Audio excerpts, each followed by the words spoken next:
غار کے پاس کھڑے ہو کر کہنے لگا، اس غار میں داخل ہو جائیں۔ جب شاہ صاحب اس غار میں داخل ہوئے تو کیا دیکھتے ہیں کہ جنات کا بہت بڑا مجموعہ ہے اور ان کا بادشاہ بیٹھا ہے۔ اس کے دائیں جانب ایک بہت بڑا جن بیٹھا ہوا ہے۔ بادشاہ کے سامنے ایک مرد اور عورت ہے اور وہاں ایک مردہ لٹکایا ہوا ہے۔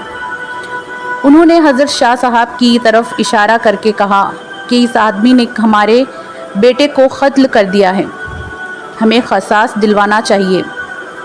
حضرت اہل اللہ صاحب سمجھ گئے۔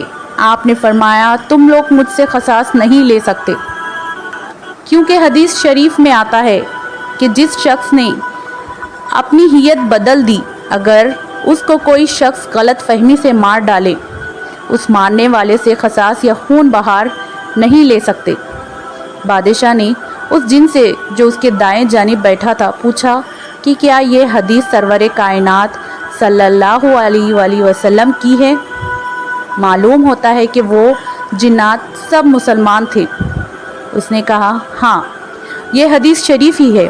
جب فخر دو عالم حضرت محمد مصطفیٰ صلی اللہ علیہ وآلہ وسلم نے یہ حدیث ارشاد فرمائی تھی تو میں اس وقت سرکار دو عالم صلی اللہ علیہ وآلہ وسلم کے دربار میں تھا۔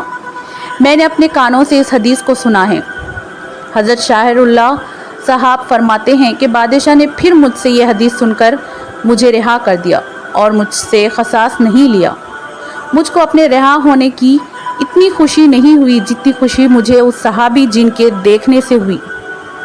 پھر شاعر اللہ صاحب نے ان صحابی جن سے وہی حدیث سنی اور تابع ہو کر واپس آئے۔ مولانا سید احمد رضا بجنوری صاحب فرماتے ہیں کہ یہ حدیث شریف ہمیں ترمذی شریف کے درس میں حضرت علامہ محدث انور شاہ صاحب نے سنائی تھی۔ اس جن کا نام شاہ ورش رضی اللہ تعالیٰ عنہ تھا۔ ناظرین، حضرت شاہ اللہ صاحب جب وہ اپنے کسی دینی کام یا عبادت میں مصروف تھے، اس وقت ایک سانپ کا بچہ آیا، اس کو آپ نے مار دیا تھا۔ حضور اقدس صلی اللہ علیہ وآلہ وسلم نے ارشاد فرمایا کہ جس شخص نے اپنی ہیت بدل دی، اگر اس کو کوئی غلطی سے مار ڈالے تو مارنے والے پر قصاص نہیں۔ جیسے کوئی اپنی اصل شکل بدل کر سانپ یا کتے کی شکل میں آ جائے۔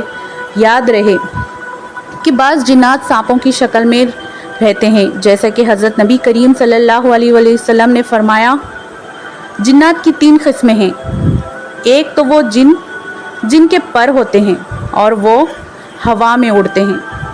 دوسری قسم وہ ہے جو سانپ اور کتے کی شکل میں نظر آتے ہیں، اور تیسری قسم وہ ہے جو منزل پر اترتے اور کوچ کر جاتے ہیں۔ اے اللہ، ہمیں جادو، جنات اور شیطانی اثرات سے محفوظ فرمائے رکھنا، اور جو لوگ روحانی و جسمانی بیمار ہیں، اے اللہ آپ سب کو صحت و سلامتی عطا فرما دیجیے۔ آمین یا رب العالمین۔